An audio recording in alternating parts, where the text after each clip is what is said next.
Bapak Ibu, saudara-saudari semuanya, selamat malam, Sotioto Namo Buddhaya. Malam hari ini kita punya satu kesempatan yang baik, di mana pada malam hari ini kita bisa kembali mendengarkan uraian Dhamma ajaran Buddha untuk menambah pengetahuan kita, memperdalam wawasan kita tentang ajaran Buddha, juga untuk meningkatkan keyakinan kita pada Buddha, Dhamma, dan Sangha. Yang mana pada malam hari ini Bante akan membedah atau membahas satu sutta yang cukup penting untuk kita ketahui bersama, namanya Parabhava Sutta, khotbah tentang keruntuhan. Pembahasan tentang sutta ini cukup penting karena mengingat kita sebagai umat Buddha perlu mengetahui isi khotbah atau ajaran dari Buddha berdasarkan kitab suci. Sebagaimana yang kita sering dengar bahwa kitab suci agama Buddha adalah Tipitaka. Ada Vinaya Pitaka, Sutta Pitaka, dan Abhidhamma Pitaka. Terkhusus di bagian Sutta Pitaka itu berisi kumpulan khotbah-khotbah Buddha. Jadi di Sutta Pitaka itu ada banyak khotbah-khotbah Sang Buddha. Ya biasanya ada tulisannya sutta begitu. Ada yang khotbah panjang, menengah, dan lain sebagainya. Nah, satu kelompok yang ada di dalam Khuddaka Nikaya itu ada satu buku yang cukup tua, cukup terkenal, namanya Sutta Nipata. Sutta Nipata itu kalau bukunya tidak begitu tebal, tapi di situ berisi tentang khotbah-khotbah Sang Buddha yang sangat penting. Salah satunya adalah Parabhava Sutta yang berada di bab Uragawaga. Di buku namanya Sutta Nipata. Secara terjemahan, Parabhava Sutta itu sendiri berarti adalah khotbah tentang keruntuhan. Artinya di sini Sang Buddha menjelaskan tentang beberapa hal yang semestinya dihindari karena itu akan membawa pada keruntuhan dan kehancuran. Baik itu keruntuhan moral, spiritual, ataupun yang lainnya. Sutta ini berisi percakapan sosok dewa dengan Sang Buddha mengenai sebab-sebab terjadinya keruntuhan. Karena dikisahkan pada waktu itu ada seorang sosok dewa yang setelah mendengar Manggala Sutta kemudian bertanya bahwa Manggala Sutta kan berisi tentang khotbah yang membawa pada keberkahan, khotbah tentang berkah-berkah. Artinya sesuatu yang mesti dilakukan dalam hal yang positif. Nah, namun Sang Buddha belum menjelaskan sesuatu yang semestinya dihindari. Makanya dewa kemudian bertanya. Memang Sang Buddha ini adalah Sata Dewa Manusanang, guru para dewa dan manusia, sehingga sangat wajar sekali apabila beliau juga mengajarkan ajarannya kepada para dewa juga. Seperti Manggala Sutta yang biasa sering kita baca saat melakukan puja bakti, itu juga sebenarnya diuraikan atas permohonan dari dewa. Parabhava Sutta juga demikian. Ini disampaikan oleh Sang Buddha juga atas permohonan oleh dewa. Ini kebalikan dari Manggala Sutta, karena kalau Manggala Sutta sesuatu yang perlu kita lakukan untuk mendatangkan keberkahan. Untuk memperoleh keberkahan semestinya kita melakukan. Ada 38 berkah yang kalau kita baca ada di dalam buku Parita itu juga disebutkan. Nah, setelah kita mempelajari Parabhava Sutta ini, nanti kita diharapkan kita bisa menghindari sebab-sebab yang membuat diri kita mengalami kemunduran dan kehancuran. Kita semestinya bisa menghindari sesuatu yang membawa pada keruntuhan ini.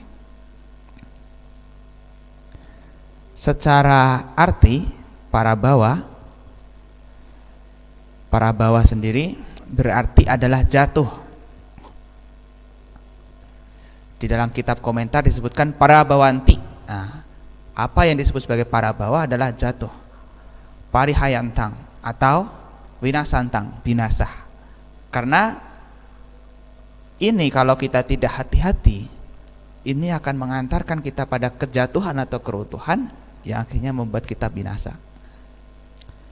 Nah, latar belakang dari sutta ini dikisahkan pada waktu itu sesosok dewa bertanya kepada Sang Buddha mengenai apa yang menyebabkan seseorang mengalami keruntuhan dan kehancuran.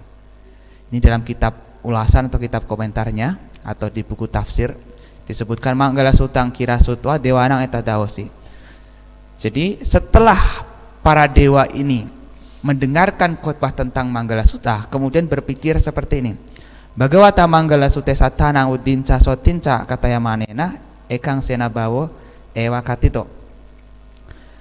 Manggala Sutta telah dibabarkan oleh Sang Bhagawa, oleh Sang Buddha, yang mengarah pada perkembangan, kesejahteraan bagi makhluk-makhluk. Ini disampaikan satu sebelah. Satu sebelah itu artinya yang semestinya dilakukan. Tapi tidak disebutkan sesuatu yang mestinya dihindari. Handandani yenasata parihayanti wenasanti tang nesang para bawampi pucama. Oleh karena itu marilah kita bertanya kepada Sang Bhagawa terkait dengan hal-hal yang membawa pada keruntuhan, yang membawa pada kejatuhan dan kehancuran. Itu latar belakang dari sutta ini kenapa dibabarkan oleh Sang Buddha. Nah, Bapak Ibu Saudara, ini penting untuk kita ketahui sutta ini. Kenapa? Karena sutta ini masuk kategori winaya atau peraturannya bagi umat berumah tangga. Jadi umat berumah tangga itu kalau secara penghindaran menghindari Pancasila Buddhis itu. Sesuatu yang disebutkan di Pancasila Buddhis itu menghindari membunuh, menghindari mencuri, menghindari berbuat asusila, menghindari berbohong, menghindari mabuk-mabukan. Selain menjalankan Pancasila Buddhis itu, umat Buddha ada sesuatu yang perlu dilakukan. Sila-sila yang perlu dilakukan yakni Manggala Sutta dan Parabawa Sutta ini. Maka disebutkan di dalam kitab ulasan itu sebagai Gihi Winaya, yang semestinya umat perumah tangga, umat Buddha ketahui, karena ini penting berkaitan dengan kehidupan perumah tangga. Nah, di sutta tersebut disampaikan para bawantang purisang mayang pucca magotama Bhagawang tang putu magama king para bawato mukang. Saya ingin bertanya kepadamu Gotama tentang manusia yang menderita keruntuhan. Saya datang kepadamu untuk menanyakan penyebab-penyebab keruntuhan itu. Nah, dewa itu bertanya kepada Sang Buddha dengan kalimat seperti ini.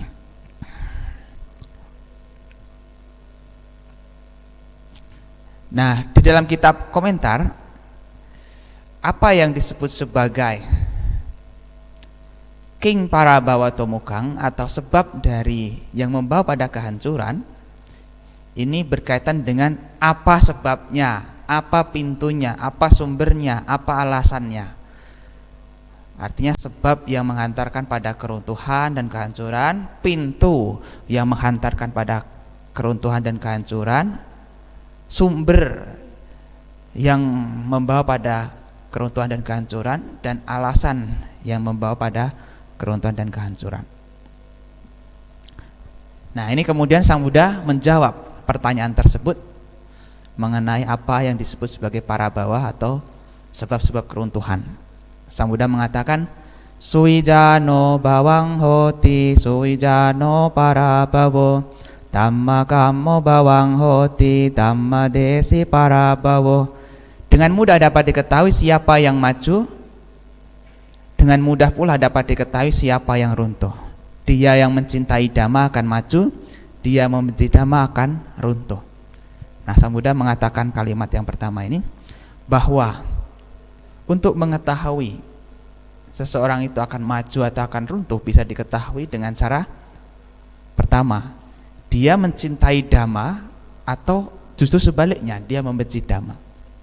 Nah, orang yang mencintai Dhamma, mencintai kebenaran, mencintai kebaikan, maka dia akan maju. Sementara dia yang membenci dhamma, membenci kebenaran, membenci kebaikan, maka dia akan mengalami keruntuhan.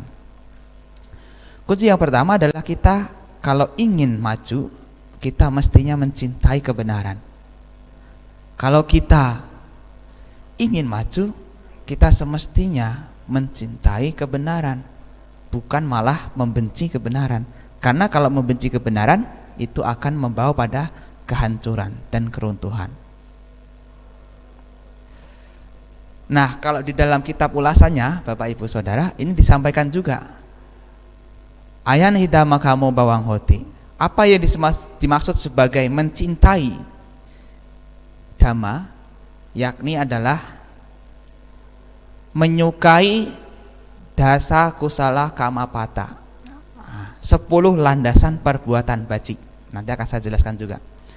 Selain mencintai, dia menginginkan, mempelajari, mendengarkan, dan menjalankannya. Jadi orang yang ingin maju, maka dia menyukai, menyenangi, mendengarkan, menjalankan 10 landasan perbuatan bajik. Sementara yang dimaksud sebagai membenci dhamma yang membawa pada keruntuhan, yakni adalah dia tidak menyukai dhamma atau membenci dhamma, tidak menyenangi, tidak menginginkan, tidak mempelajari, tidak mendengarkan, dan tidak menjalankannya. Nah, ini dikatakan sebagai orang yang membenci dhamma. Dia tidak suka. Jangan pikir semua orang itu suka kebenaran. Tidak loh. Ada beberapa orang yang justru mereka nggak suka dengan kebenaran. Karena apa? Ada kepentingan-kepentingan. Beberapa orang takut untuk datang ke wihara atau ke tempat ibadah. Karena ketika disampaikan tentang kebenaran, merasa dirinya tersinggung. Wah, jangan-jangan ini nyindir saya yang masih belum sempurna atau belum menjalankan sesuatu yang baik. Atau dirinya ketika mendengarkan uraian kebenaran itu merasa tidak senang.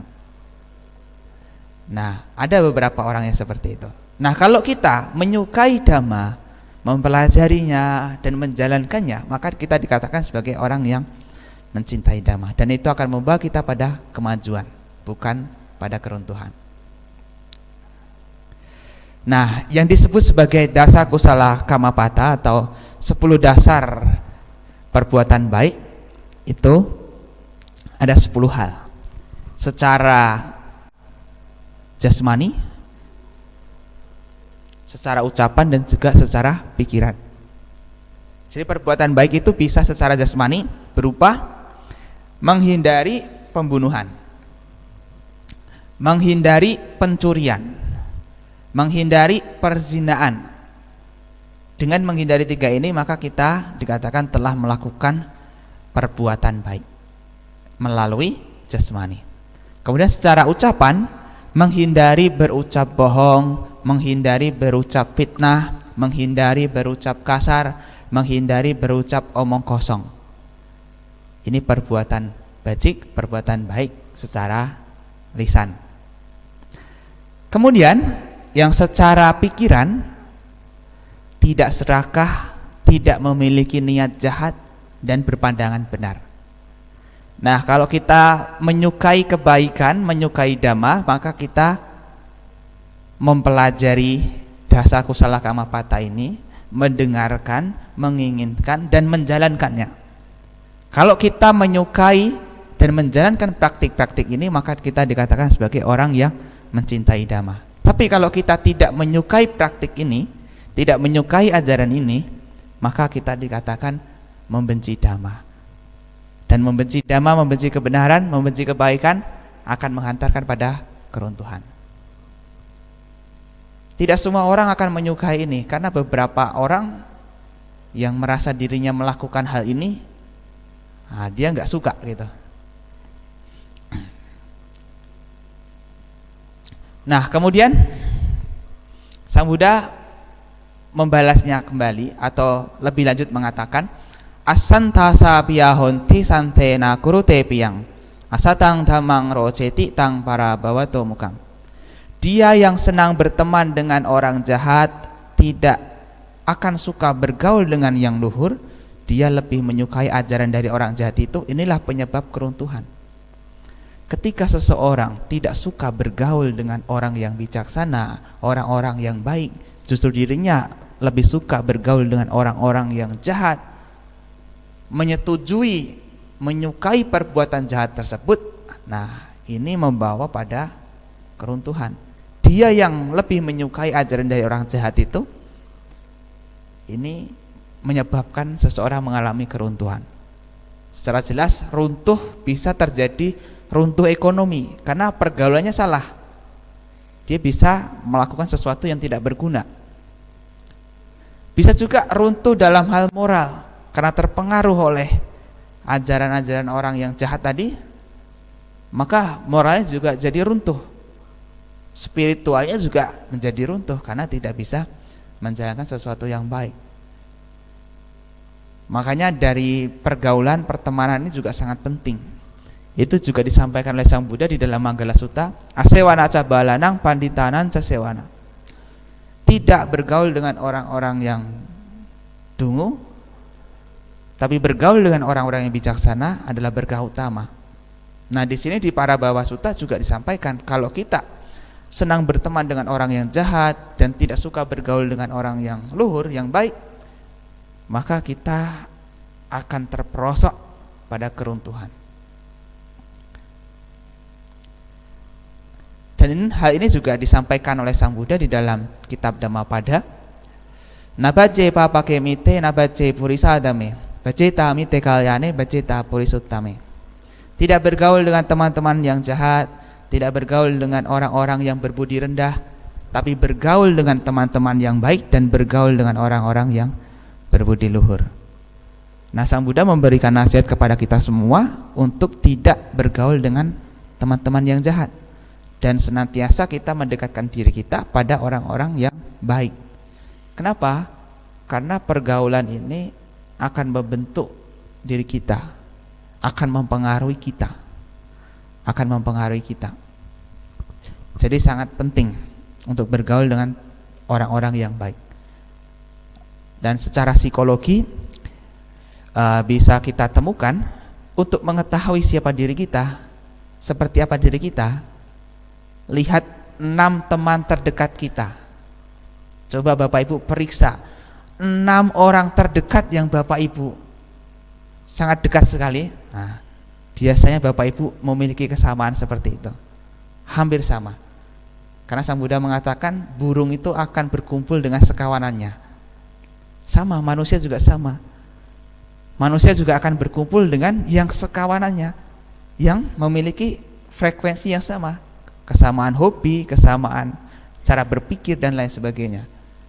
Nah, kalau kita bisa melihat 6 teman terdekat kita adalah orang-orang yang suka berjudi, suka mabuk-mabukan, suka sesuatu yang boros atau sesuatu yang buruk, nah bisa bahaya, berarti kita ternyata hampir sama dengan mereka gitu. Dan Sang Buddha memberikan perumpamaan, itu seperti halnya ikan yang busuk ketika dibungkus dengan daun. Meskipun ikan busuk tersebut sudah dikeluarkan, daunnya akan tercemar menjadi bau busuk. Terkadang sekalipun kita tidak ikut melakukan kejahatan sebagaimana mereka yang mereka lakukan, kita akan kena dampaknya juga. Oh, itu temannya dia loh, jangan-jangan dia juga melakukan hal yang buruk juga gitu. Akhirnya akan terseret gitu. Nah, kemudian Sang Buddha mengatakan di dalam Parabhawa Sutta tadi, dilanjutkan lagi Sang Buddha, nidasili sabasili anutata cayonaro alaso kodapanyano tang parabhawato muka. Suka tidur, cerewet, lamban, malas dan mudah marah, ini penyebab keruntuhan seseorang. Nah, hati-hati kalau kita ingin maju, hindari ini, kurangi ya. Nah, suka tidur, istilahnya sekarang mager, malas gerak. Nah, itu kaum rebahan gitu. Nah, kalau kita jadi orang yang malas kemudian lamban, apalagi mudah marah, cerewet, suka ngomel-ngomel sendiri gitu. Nah, hati-hati nih, ini penyebab dari keruntuhan. Penyebab dari keruntuhan ini terkadang kita tidak menyadarinya. Loh, dia malas tapi kreatif. Nah, justru katanya orang yang kreatif dilahirkan dari orang-orang yang malas. Karena dia malas melakukannya sendiri, maka menggunakan teknologi. Beda, dia bukan malas tapi berpikir supaya dirinya lebih efektif dan efisien dalam mengerjakan. Tapi kalau orang yang malas, dia sudah tidak mau melakukan apa-apa. Nah, kalau di dalam Sigala Wada Sutta, Sang Buddha menyebutkan orang yang malas itu memang selalu banyak alasan. Orang yang malas biasanya pandai di dalam menciptakan alasan-alasan supaya dirinya tidak lagi melakukan. Nah, ini Sang Buddha menyebutkan terlalu dingin, akhirnya tidak melakukan pekerjaan. Disuruh kerja, wah masih terlalu dingin, nanti dululah gitu. Terlalu panas, wah, oh sekarang masih panas, nanti dululah supaya agak redup sedikit. Terlalu pagi, masih kepagian, ngapain kerja gitu. Atau terlalu larut, terlalu malam, akhirnya tidak melakukan pekerjaan. Terlalu lapar, malas untuk bekerja. Terlalu kenyang, juga akhirnya tidak melakukan pekerjaan. Ini yang biasa dikeluarkan oleh mereka yang selalu mencari alasan supaya tidak melakukan sesuatu. Nah, kemalasan ini perlu dihati-hati, karena orang yang malas nanti akan banyak alasan. Sebenarnya hidup ini adil kok. Kalau kita tidak mau mendapatkan kesulitan di usia muda, maka bersiap-siaplah untuk menemui kesulitan di usia tua. Kalau kita malas untuk bekerja atau tidak mau menanggung rasa sakitnya bekerja, maka kita harus menanggung rasa sakitnya penyesalan karena tidak punya apa-apa. Makanya kita perlu bersemangat. Nah, kemudian Sang Buddha juga melanjutkan, yo matarang pitarang wa jinakang gatayo banang pahusanto nabarati tang para bawato mukang. Dia yang walaupun kaya namun tidak menyokong ayah ibunya yang sudah tua dan lemah, ini penyebab keruntuhan seseorang. Nah, terkadang anak ini merasa dirinya sudah berhasil, atau karena alasan tertentu dirinya melupakan orang tuanya, padahal sehebat apapun anak, segala pencapaian apapun itu, di sana ada jasa orang tua. Ada jasa orang tua yang sudah berjasa besar. Nah, kalau orang itu sudah sukses namun tidak mau menyokong ayah ibunya, maka ini sebab dari keruntuhan. Keruntuhan yang pertama mungkin secara sosial akan dikatakan oleh orang, dia nggak tahu diri, orang tuanya ditelantarkan. Secara moral juga tentu dia menjadi orang yang tidak tahu berterima kasih, padahal dirinya sudah berhasil jadi orang yang sukses, tapi orang tuanya terlunta-lunta. Meskipun terkadang mungkin dia tidak menyadari bahwa tanpa orang tua pun bisa gitu, tapi itu akan menghantarkan pada keruntuhan. Cepat atau lambat dia akan mengalami keruntuhan dan kehancuran itu. Makanya dalam agama Buddha, Sang Buddha mengajarkan kita tentang bagaimana menghargai jasa orang tua, menghormati orang tua, karena orang tua adalah orang yang sangat berjasa besar dalam hidup kita. Sang Buddha mengatakan di dalam kitab Anguttara Nikaya, Brahma timata pitaro pubbacariya tiwacari ahuneya caputanang pajaya anukampaka. Ibu dan ayah adalah sebutan Brahma, juga guru-guru pertama. Mereka layak menerima pemberian dari anak-anak mereka karena mereka memiliki belas kasihan terhadap anak-anaknya. Orang tua itu disebut dengan istilah Brahma. Di zaman dahulu, Brahma itu adalah makhluk yang sangat tinggi. Itu diyakini sebagai yang penguasa, pencipta. Tapi Sang Buddha mengatakan bahwa yang jelas-jelas jasanya menciptakan atau yang membuat diri kita lahir bisa menjadi manusia adalah orang tua kita. Masa pada orang atau makhluk yang tidak kelihatan, fisiknya tidak kelihatan, jasanya juga kelihatan, kita sampai rela melakukan apa saja? Kemudian pada orang tua yang fisiknya kelihatan, jasanya juga kelihatan, kita malah mengabaikannya. Misalnya kita memberikan persembahan kepada dewa-dewa, padahal dewa-dewanya nggak kelihatan. Jasanya dewa-dewa juga nggak begitu kelihatan. Kita memberikan persembahan begitu banyak, luar biasa, tapi orang tua sendiri ditelantarkan, tidak didengar nasihatnya. Padahal orang tua fisiknya kelihatan, jasanya juga kelihatan. Yang membuat diri kita menjadi ada juga karena orang tua. Maka kita semestinya ingat itu. Dan orang tua juga dikatakan sebagai guru-guru pertama, Pubbacariya. Karena dari orang tua lah kita bisa mengetahui dunia ini, bisa berjalan, bisa makan, bisa berkomunikasi, bisa sampai saat ini. Dan mereka adalah orang yang pantas menerima pemberian ahuneya dari anak-anaknya. Mereka pantas dan layak menerima persembahan dari anak-anaknya. Makanya anak-anak perlu memperhatikan orang tuanya. Sesekali berilah hadiah, berilah pemberian. Karena itu orang tua adalah orang yang sangat pantas.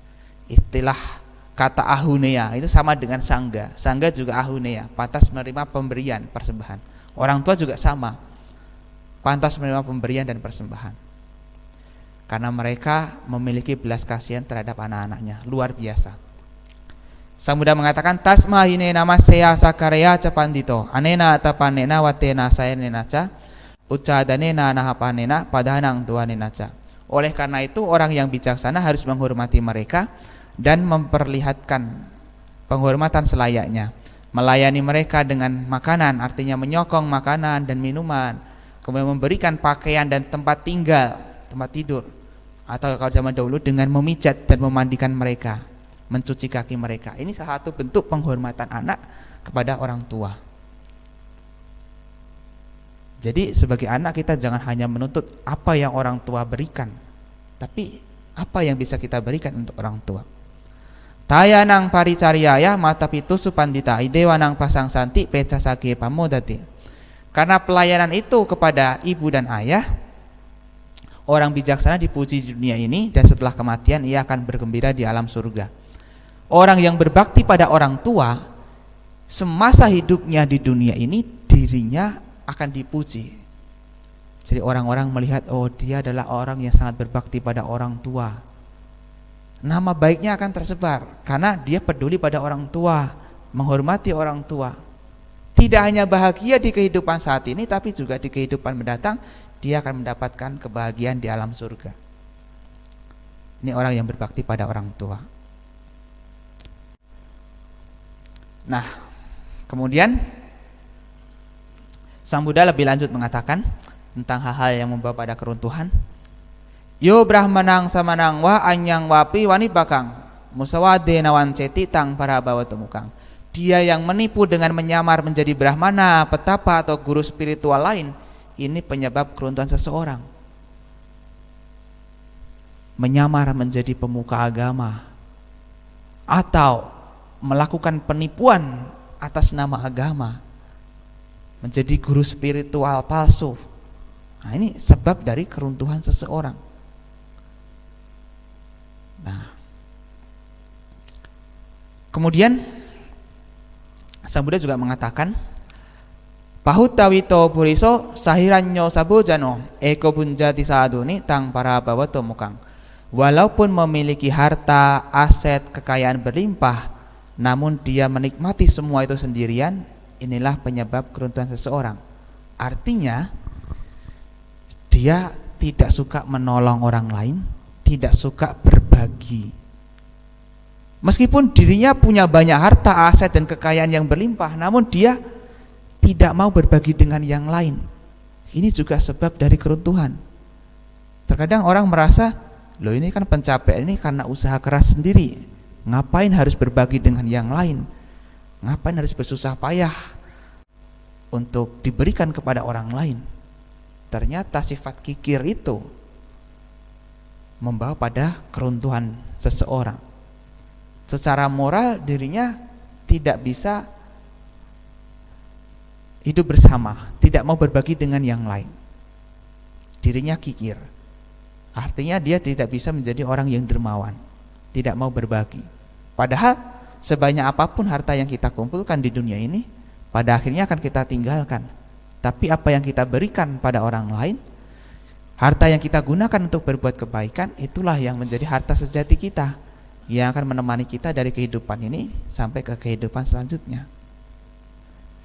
Sifat kikir ini, perilaku kikir tidak mau berbagi ini juga sebab dari keruntuhan seseorang.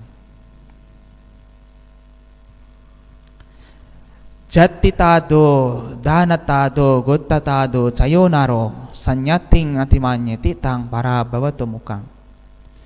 Jika dia menjadi sombong karena keturunan, kekayaan atau lingkungannya, serta memandang rendah handai taulan dan sanak keluarganya, inilah penyebab keruntuhan seseorang. Yang menyebabkan seseorang mengalami keruntuhan atau kehancuran yang lain adalah kesombongan. Sombong akan keturunan, akan kekayaan, akan lingkungan. Ini menyebabkan dirinya mengalami keruntuhan.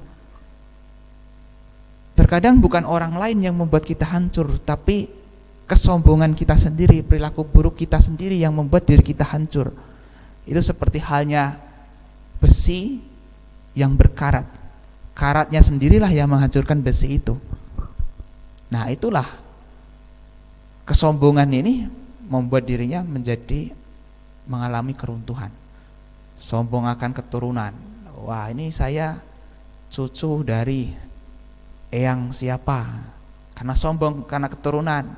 Atau merasa dirinya paling kaya, kemudian dia sombong, memandang rendah yang lain. Nah, kesombongannya ini membawa pada keruntuhan. Karena orang yang sombong itu seperti halnya orang yang berada di puncak bukit memandang seberang sana kecil, padahal orang yang di seberang sana juga memandang orang yang di puncak bukit itu juga kecil. Artinya kesombongan itu muncul karena orang tersebut tidak melihat yang senyatanya, tidak melihat yang sebenarnya. Kemudian Sang Buddha juga mengatakan, iti duto surat duto akaduto cayonaro ladang-ladang winaseti tang para bawato mukang. Senang bermain perempuan, mabuk-mabukan, berjudi, menghambur-hamburkan apa yang telah diperolehnya, inilah penyebab keruntuhan seseorang. Yang menyebabkan seseorang itu runtuh, kecanduan terhadap perempuan, kecanduan terhadap mabuk-mabukan, kecanduan terhadap judi, dan pemborosan dalam hal yang tidak berguna. Begitu banyak orang yang tadinya berhasil, sukses, karirnya bagus, tapi karena terseret dari salah satu hal ini, makanya mengalami kehancuran.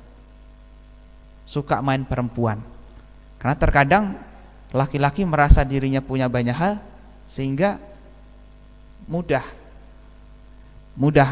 terseret dalam hal ini. Demikian juga sebenarnya yang perempuan juga sama. Kalau dirinya tidak memiliki kesetiaan, mungkin seperti suka selingkuh, perselingkuhan, itu menghancurkan bukan hanya keluarga, bukan hanya rumah tangga, tapi juga karirnya hancur, kemudian ekonominya bisa hancur juga karena perselingkuhan, karena suka main dengan yang bukan pasangannya sendiri.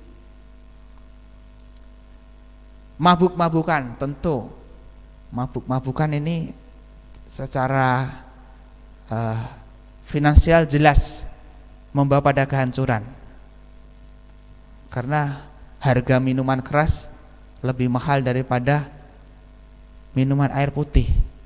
Artinya berbuat kejahatan, berbuat keburukan modalnya lebih berat daripada berbuat kebaikan. Nah, mabuk-mabukan ini juga akan menghancurkan seseorang, bukan hanya kesehatannya, tapi juga keluarganya bisa mengalami kehancuran. Sosialnya juga menjadi buruk, nama harumnya menjadi tercoreng. Akhirnya menjadi memiliki nama yang buruk, suka mabuk-mabukan. Belum lagi dia akan sangat mungkin melakukan hal-hal yang buruk lainnya. Berjudi ini, kalau zaman dahulu mungkin judinya judi di perempatan, di kasino, tempat langsung. Zaman sekarang hampir semua orang ternyata di Indonesia presentasi judi meningkat, main slot online. Nah, beberapa perusahaan sudah mengantisipasi, jadi karyawannya kalau saya punya ini ada kenalan umat gitu, dia setiap bulan selalu mengecek HP karyawannya. Kalau di situ terdapat aplikasi slot judi online, dia akan dikeluarkan, gitu. Karena judi ini akan menghancurkan bukan hanya karirnya, mentalnya juga akan hancur. Judi ini kan menimbulkan kecanduan, ketagihan. Mungkin dia berpikir akan menang, mungkin sesekali akan menang, tapi kalahnya lebih banyak gitu. Kalahnya lebih banyak, karena itu ternyata sudah diprogram.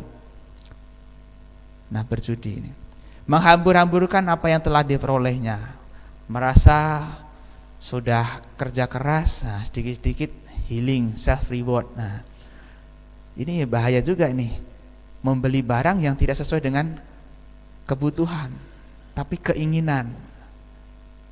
Bukan fungsi yang diutamakan, tapi gengsi. Nah, akhirnya apa? Membeli barang-barang yang tidak berguna, menghambur-hamburkan kekayaannya untuk hal-hal yang tidak bermanfaat. Mungkin dengan dalih self reward untuk diri sendiri ya. Nah, tapi ini bisa berbahaya karena apa ya? Pemborosan ini namanya, pemborosan yang akhirnya nanti membuat seseorang tidak akan maju. Beberapa bulan yang lalu sempat viral juga di media sosial, di media surat kabar juga sama.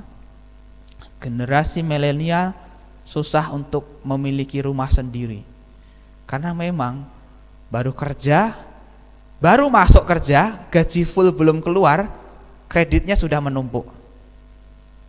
Nah, ternyata satu hal yang mengancam juga, sistem bayar belakangan. Nah, sistem bayar belakangan, semua dibeli dulu, nah tinggal bayar belakangan baru ketahuan ternyata tagihannya lebih besar daripada pemasukan.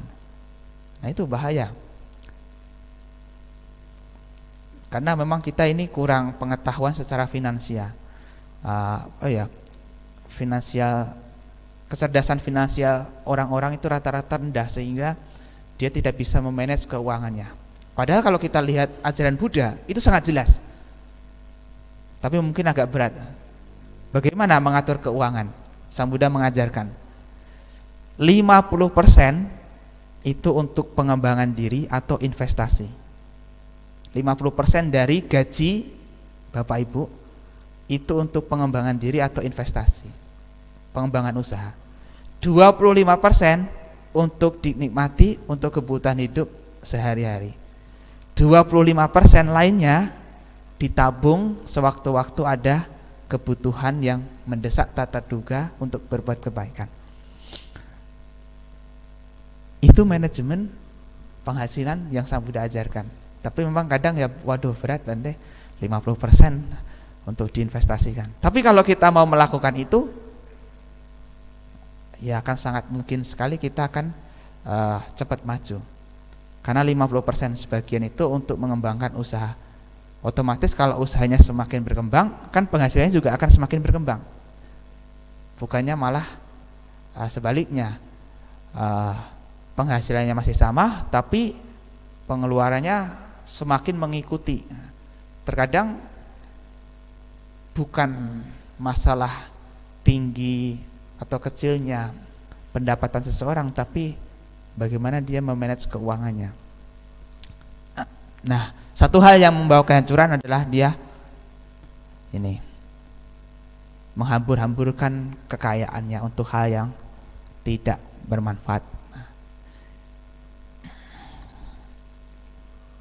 Nah, ini seidarehi asantuto wesiasu padusati dusati para daresu tang para bawa temukang.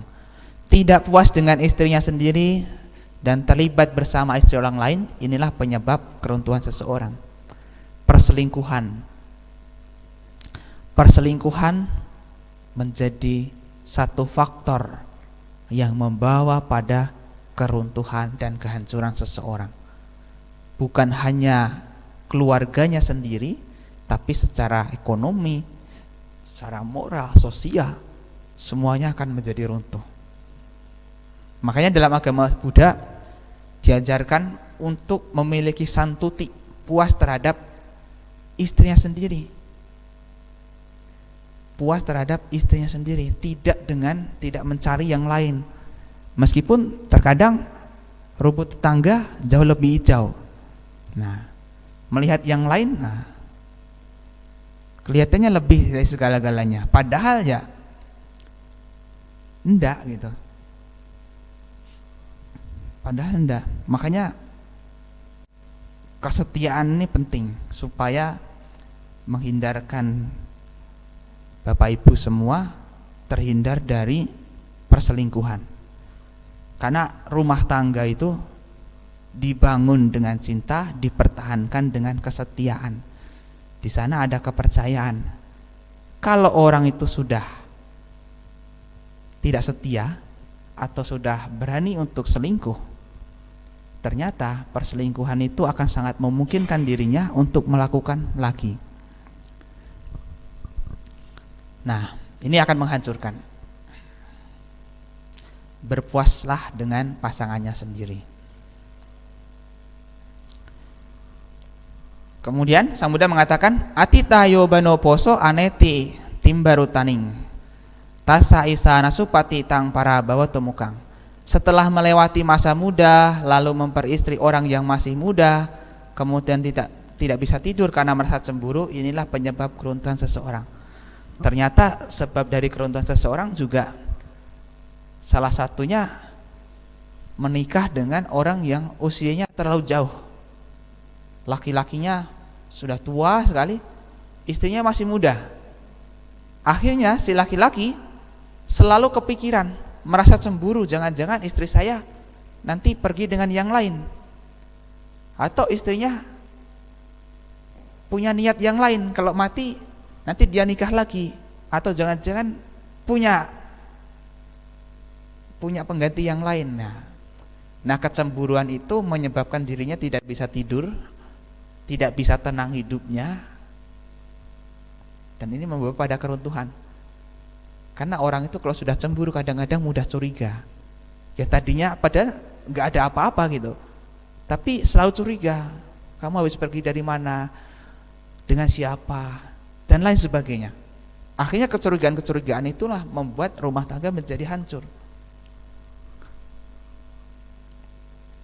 Jadi orang yang terlalu tua, sudah melewati masa muda, kemudian punya istri yang masih sangat muda, ini sangat riskan untuk mudah cemburu.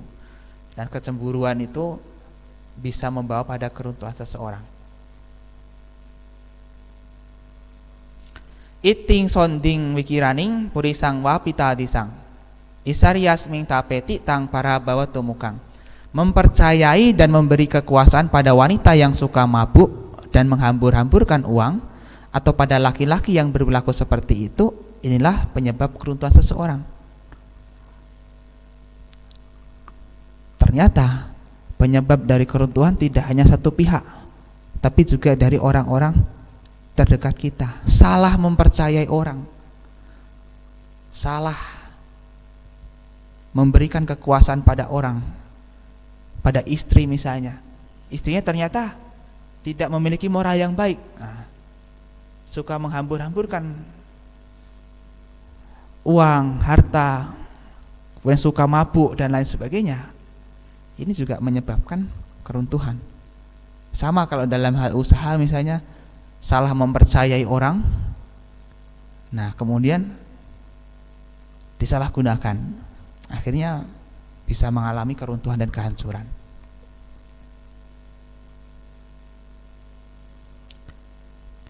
Samudra lebih lanjut mengatakan, apa bogo mahatan ho katie jayate kule soca rajang patayati tang para bawa tomukang. Jika seorang anggota keluarga atau kelompok sosial atau komunitas yang berpengaruh, yang memiliki ambisi membara namun tak memiliki sarana memadai, yang mengejar kekuasaan atau ingin menguasai orang-orang lain, inilah penyebab keruntuhan seseorang. Dia secara kemampuan kurang, tapi keinginan ambisinya besar. Kalau dalam Jawa, ati karep bondo cupet. Wah, keinginannya banyak, ingin jadi pemimpin, tapi hartanya atau kemampuannya kurang gitu. Dia akhirnya ya ini keinginan yang besar mengebu-ngebu, keinginan itulah kemudian menghancurkan dirinya. Karena ketika kemampuan tidak nyampe di sana, bisa juga dia akan menggunakan cara-cara yang salah. Begitu. Jadi yang merasa tidak mampu nggak usah ikut nyalek lah, nanti malah stres.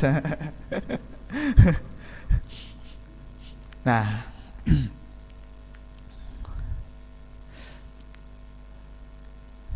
Sang Buddha kemudian mengatakan, ete para baweloke pandito samawekia aryo dasana sampano salokang bajete siwanti. Dengan merenungkan secara mendalam semua penyebab keruntuhan di dunia ini, maka orang bijak yang memiliki pandangan terang akan menikmati kegembiraan di alam bahagia. Artinya setelah kita mengetahui sebab-sebab yang membawa pada keruntuhan, kita semestinya menghindari itu, supaya kita tidak terperosok dan jatuh ke arah sana. Supaya kita memiliki pandangan yang benar, kemudian kita menjalankan sesuatu yang baik, supaya kita bisa bahagia. Bukan hanya bahagia dan maju di dunia ini, tapi juga di kehidupan selanjutnya. Bukan hanya maju secara duniawi, tapi secara spiritual pun, moral pun juga akan mengalami kemajuan. Nah, demikian khotbah tentang para bawa sutta yang disampaikan oleh Sang Buddha di dalam Sutta Nipata. Ini penting untuk diketahui sebagai umat berumah tangga, karena ini panduan umat berumah tangga di dalam menjalani kehidupan, supaya dirinya mengalami kemajuan, bukan kemunduran dan kejatuhan.